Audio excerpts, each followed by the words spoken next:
Hi everyone, my name is Gaži and I would like to talk to you today about ledger combiners for fast settlement. And this is joint work with Matthias, Fitzi, Aggelos, Kiayias and Alexander Russell. The main objective of our work here is to improve settlement times for Nakamoto-style ledgers. And therefore, let me start by briefly recalling the notion of Nakamoto consensus. In this class of protocols, the parties collect transactions into blocks that are then appended into an ever-growing tree, as you can see in the picture. And the current state of the ledger can then be read out from this tree as the longest chain. And this is also the chain that honest parties extend whenever they get the opportunity to create a block. These block creation opportunities are somehow distributed fairly using some kind of an Anti-Sybil lottery, which I will talk about in a minute. And we know that protocols from this class have, broadly speaking, the properties that if a sufficient fraction of the resource underlying this Anti-Sybil mechanism in the lottery is in the hands of honest players, then a so-called eventual consensus arises on which chain is the winning one, and therefore the more blocks are collected on top of a particular transaction, the more likely it is that this transaction remains a part of the ledger at the same position for all future times. Several such Anti-Sybil lotteries have been considered to be used with Nakamoto consensus. The most popular is undoubtedly proof of work, where parties try to solve a computational puzzle and the success probability in the lottery is proportional to the amount of computation invested into this solving. But there are also alternatives such as proof of stake, where this success is proportional to the amount of stake owned by the party as recorded on the blockchain itself, or proofs of space, where the success probability is proportional to the amount of typically disk space dedicated to the protocol that cannot be used for other purposes. Nakamoto consensus comes with a lot of advantages.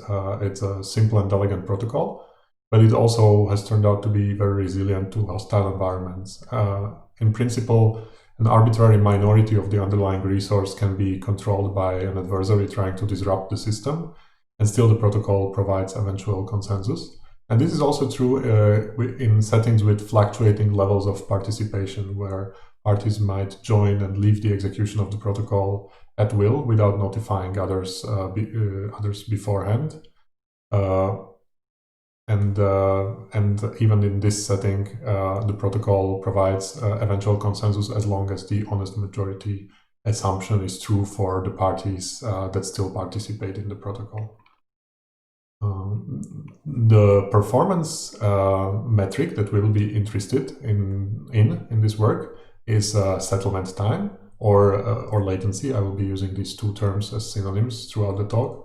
And by this, I mean the time between the moment when the transaction enters the system and parties start to try to include this transaction into the ledger, and the moment when this transaction is universally recognized as a stable entry in the ledger.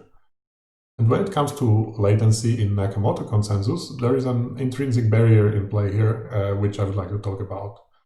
So imagine a transaction that is included in a block in a Nakamoto-style blockchain. We know that its stability is proportional to the number of blocks on top of this transaction. However, in reality, the picture would look more like this, and the reason is that there is an intrinsic limit on the block creation rate in all these protocols, and the reason is that we want to avoid forks. And if blocks are created too often, then even honest parties create forks because they simply don't know about other blocks created by other honest parties due to network delays. And this limited block creation rate implies also limited settlement speed, as is clear from the picture above. There have been several approaches to overcome this latency barrier of Nakamoto-style protocols. And with very few exceptions, they can be split into two categories.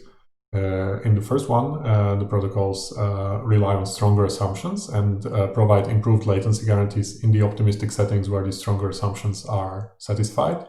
And typically, the protocols fall back to standard Nakamoto security and latency guarantees if the assumptions are violated. Another group of solutions are so-called layer 2 solutions, which give up on the goal maintaining a distributed ledger of all transactions in the system, and rather let parties settle their transactions bilaterally and only inform the ledger occasionally about the outcome of such settlement. And both these approaches have their merits. Nonetheless, there is still a fundamental question remaining, which is what are the best latency guarantees that can be achieved by Nakamoto consensus without making any of these concessions. This is the question that we are looking at in this work, and the approach that we take to address it is to leverage parallel composition. And let me just briefly mention at this point that in broad terms, a very similar approach, although in a different shape, was taken also in the design of the recent PRISM protocol. So let's move to our contributions. To be able to express our combiner results, the first contribution that we put forward is a new abstract model for ledgers with the design goals of simplicity and generality, so that it allows us to express the combiner results in the simplest way possible. And using this new model and new language, we then provide two classes of combiners. The first one is a combiner for security amplification, and observe that this is the same thing as latency reduction, in fact. And the second one is a robust ledger combiner. I'll now give you a one-slide overview of each of these contributions before diving into details of some of them. So first, looking at our model, the basic notion that we define is so-called ledger, unsurprisingly, and this is basically a static snapshot of the state of the blockchain, if you wish, or another structure carrying a ledger, and therefore it simply consists of a static set of transactions and a rank function that attributes a positive real number to each transaction in this set. And the role of this rank function is that it both orders the transactions, it captures their stability, and it's also loosely related to time. I will discuss all these points in greater detail later. But if you want to have an intuitive example of a rank function, just consider the timestamp of the block carrying the transaction in protocols such as Bitcoin. On top of this static notion, we also define a notion of a dynamic ledger, which captures the evolution of the ledger in time, and therefore it's a time-indexed sequence of such static ledgers that I described you above. And this simple formalism is already sufficient to express persistence and liveness as properties of our interest, and I will show you how this is done and how this allows us to capture the properties of our combiners.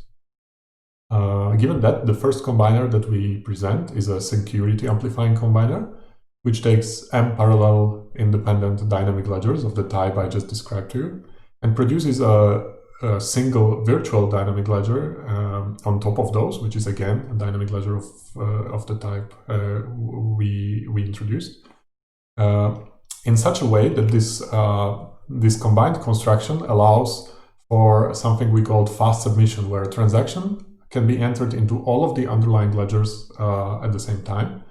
And this provides a settlement time speed up by a factor that is linear in m, which is the number of the underlying ledgers. But at the same time, the construction also allows for a slow submission mode, if you wish, where the settlement time guarantees are essentially comparable to those of an underlying ledger.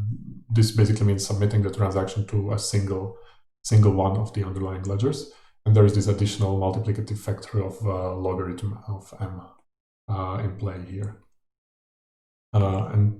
Let me already mention at this point that typical settlement time in a Nakamoto-style ledger to obtain a negligible error is proportional to the security parameter. Therefore, if we allow the number of chains in our construction to scale with the security parameter, then we obtain a construction that provides constant time settlement only with negligible error. And this is the first time such a construction is provided. And finally, the second combiner that we present in our work is a robust combiner, meaning that it again combines m parallel dynamic ledgers into a single one, having a robustness property, which means that some persistence and liveness guarantees are maintained even if a minority of the underlying ledgers are fully corrupted and do not provide any reliable state anymore. This treatment illustrates the versatility of our dynamic ledger notion.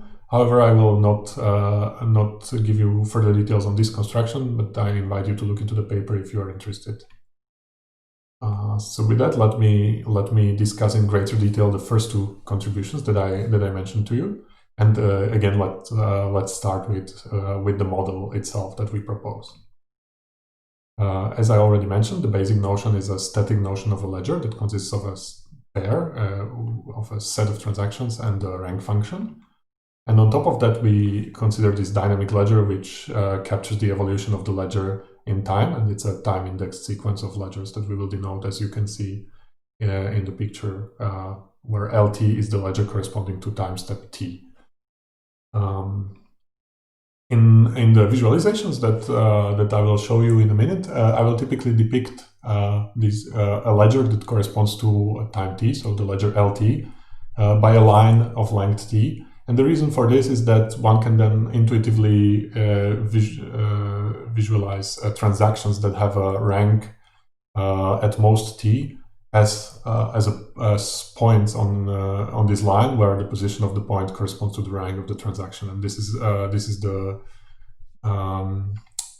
the visualization approach that I will adopt in the future descriptions. And with that, I will try to show you how we express liveness and persistence in this formalism. So let's start with liveness, and let's consider a transaction that enters the system at some time t0.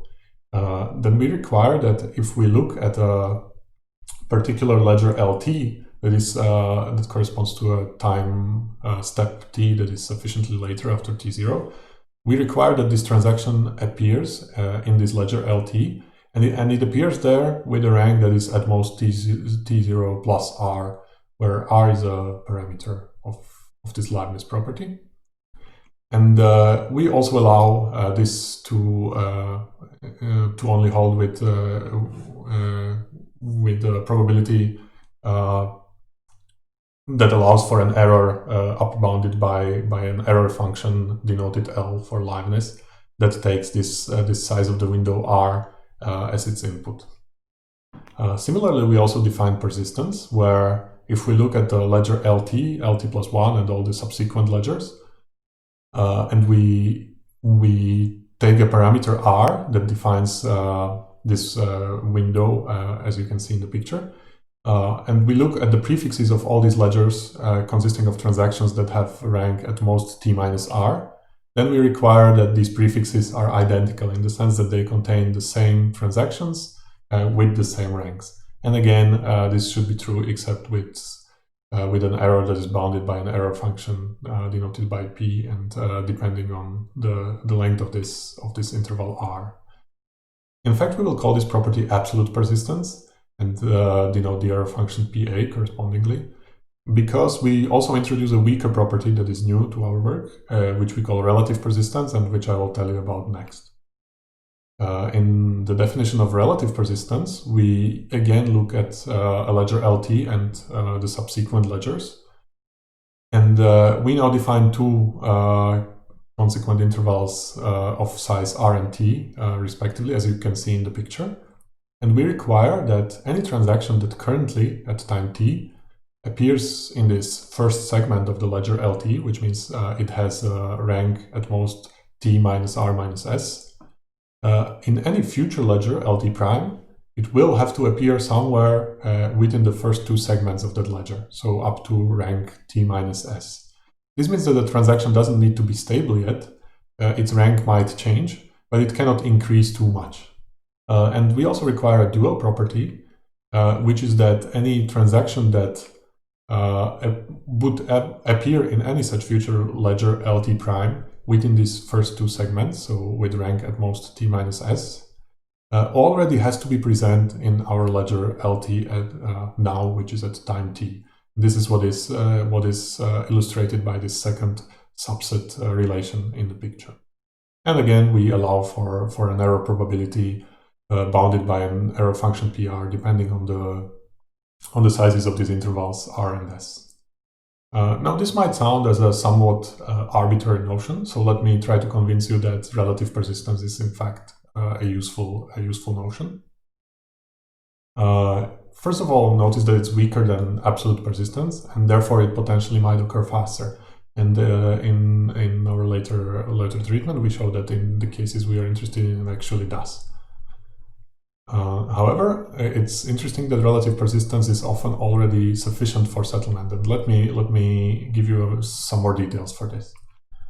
So let's start with a very natural and unsurprising setting that liveness and absolute persistence together imply settlement, or if you wish, absolute settlement, which just means that the ledger up to the transaction of our interest will not change. And this is a very simple statement that can be obtained by combining liveness to show that the transaction will be included in the ledger, and absolute persistence to show that its position and the prefix up to the transaction will not change.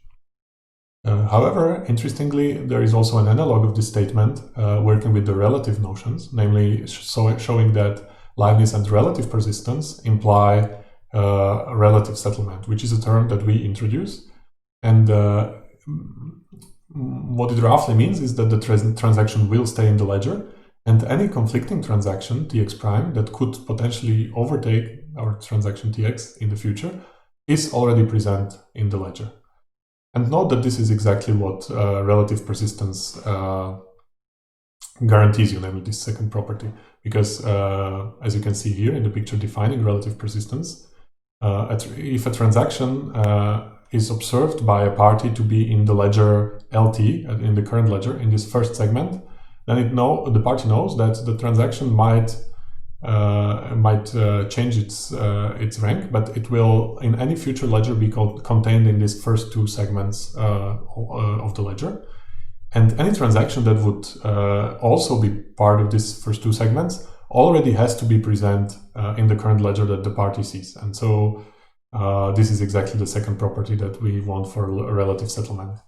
And a relative settlement actually turns out to be useful because if you consider, for example, UTXO transactions as being part of the Bitcoin system, then imagine a UTXO transaction where all of its inputs are already settled and the transaction itself is relatively settled.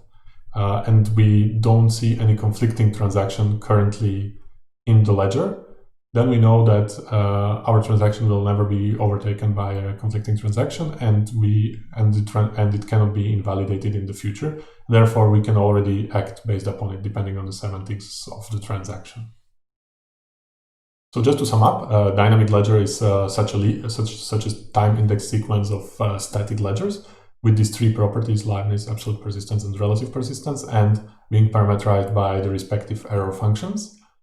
And notice that prior work studying concrete protocols show that these concrete ledger protocols under some safe conditions, which means different things for different protocols, but it's typically the honest majority assumption, bounded network delays, and so on. Both Nakamoto ledgers, but more broadly, wider class of protocols provide exponential security in the sense that both absolute persistence and liveness are provided except with an exponentially vanishing error term. And all these protocols can be captured as such exponentially secure ledgers in our framework. And notice that, in fact, our formalization does not need any formal notion of an adversary, and that's because the error functions themselves already cover any presence of the adversary and any actions or consequences of any actions that the adversary might take under such safe conditions. So this was a brief introduction into our model, and with that, let me use it to describe our ledger combiner that provides security amplification and our goal, which is latency reduction. Before giving you the construction, let me just briefly comment on the independence assumption that we need to make. Clearly, some independence need to be assumed to obtain some amplification. However, it seems unlikely that one could assume full independence of such ledgers. And therefore, we define the notion of subindependence, where dynamic ledgers are called subindependent if any subset of them and the collection of the respective failure events where by failure events we mean a failure of any of the three properties that I told you about, have the property that the probability that these failures occur in all of the ledgers is upper bounded by the product of these failure events occurring in the individual ledgers, which are bounded by the error functions I described to you a minute ago. And we also talk about epsilon sub-independence when we condition on an event that occurs with probability at least 1 minus epsilon. In the paper, we also look carefully at how epsilon sub-independence can be obtained both in the POS and POW settings. Let me just briefly sketch that. In the POS case, one can obtain this property by running parallel Nakamoto-style POS ledgers, where the leaders are sampled from the joint state distribution across all these ledgers, but the randomness being used for sampling them is independent for each of these ledgers. And in the POW case, we can leverage the so-called M41 POW mechanism, where the miner cannot decide for which blockchain he wants to mine a block. Rather, he needs to make a mining attempt, and only if he succeeds, he learns to which of the blockchains the block can be added. And in both cases, these measures are put in place to make sure that the adversary cannot disproportionately focus his powers on one of the underlying ledgers. Let me just remind you that we aim at providing a combiner that allows to submit a transaction to either all underlying ledgers simultaneously or just to a single ledger, which we call fast and slow submission modes, respectively. And also all intermediate possibilities are possible, of course. And this mode of submission can be chosen per transaction by the user issuing this transaction.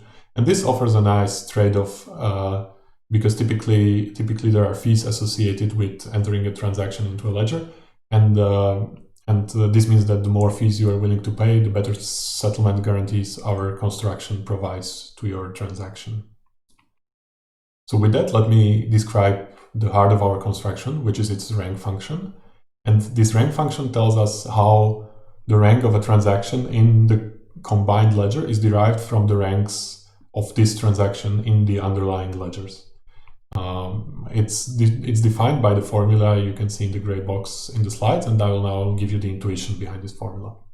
So first, observe that it indeed combines the ranks of the transaction in the individual underlying ledgers, where the index I goes from 1 through m, which are the underlying ledgers. And also notice that the rank function is parameterized by a natural number L. I will talk about its role in a minute. And there is also a threshold theta playing a role, which is simply the minimum of the rank of the transaction across all the underlying ledgers, plus this L log m term, as you can see in the slides. So looking at the formula, a good way to get some intuition about it is to see it as a simple average under the exponential functional x minus rank over L, which is justified by the equation that I show you in the slides that really positions this rank as such average. And this form of the formula is inspired by some results from the theory of regret minimization. One can observe simple lower and upper bounds for this rank function, namely it's lower bounded by the minimum rank of the respective transaction across all of the underlying ledgers, and it's upper bounded by this minimum plus the L log m term, as you can see. Now, an important role in this formula is played by this parameter L, and to be able to appreciate it, observe that in fact we put two seemingly contradicting requirements on the stabilization speed that our construction should provide. And by stabilization speed, I mean how quickly the stability of a transaction grows as a function of basically the difference between the current time and the rank that is attributed to this transaction. We require an m-fold speedup for fast submissions, but also in the long term, for slow submissions, we cannot provide more than or better stabilization speed than a single ledger provides. And that's exactly because in slow submission mode, the transaction is only submitted to a single ledger. And so there needs to be a transition between these two stabilization speeds, if you wish. And L is the parameter that characterizes this point of transition. Looking ahead, we will be choosing L to be proportional to the security parameter, so that X minus L is an acceptable error probability. And therefore, by the time that we transition from the accelerated stabilization speed to the standard stabilization speed, we will already be observing an error that is acceptable to the designers of the construction. And this consideration is intuitively depicted in this informal figure at the right-hand side, where we plot somehow the stability of a transaction, so the negative log of the probability of a failure of stability, as a function of the difference of the current time minus the rank of the transaction. And the solid black line describes the stabilization speed of a single ledger that provides exponential security, where this exponent increases linearly, as you can see. And the dotted black line illustrates optimum amplification, where its slope is m times higher than the slope of the solid black line. And the blue line captures what our construction provides, and we can see that it provides this accelerated stabilization speed at the beginning, and later the stabilization speed converges to that of a single ledger, as it necessarily has to due to the observation that I just gave you. So this is in some sense the best one could get, and this is also what our construction provides. Let me also mention this threshold theta. The reason we have it in the formula, and we only count contributions from the ledgers in which the rank of a transaction is not too much larger than the minimum rank across all of the ledgers, is that the absolute persistence property is sensitive to small changes in rank, and such a cutoff point guarantees that eventually even absolute stability is achieved. And finally, I will just mention in passing that we actually, in settings where we do have a conflict relation on the space of transactions that are being considered, this is something that we formally describe in the paper. We consider a preemptive version where the contributions are only counted from ledgers where the transaction is not preceded by a conflicting one. And with that, I'm now able to formulate our main result for this combiner. And this result shows that if we take m dynamic ledgers d1 through dm with exponential liveness and persistence, absolute persistence guarantees that are sub-independent and operate on a transaction space with a conflict relation, then this construction that I just described to you, our combiner, achieves can operate in both fast submission and slow submission modes. And in the case of fast submission, the probability that a transaction is not relatively settled after 2r time steps is upper bounded by these two exponential terms, where the first one captures the n-fold speedup and is dominant at the beginning after the transaction is submitted. And later, the second term becomes dominant, and this captures the standard settlement speed that is achieved later. And the construction also can be used for slow submission, as I already said, and there the probability that the transaction is not absolutely settled after 2r steps is upper bounded by this exponential term, providing the standard settlement speed with settlement times multiplied by this additional factor of log m, as I mentioned earlier. And let me conclude by formulating the corollary of our fast submission result, which says that if we take a number of chains that is proportional to the security parameter, then, as we already observed, our combiner with the fast submission mode achieves constant time settlement, except with a negligible error. So these are the main results of our work. With that, I would like to thank you for your attention, and I'll be happy to take questions. Thank you.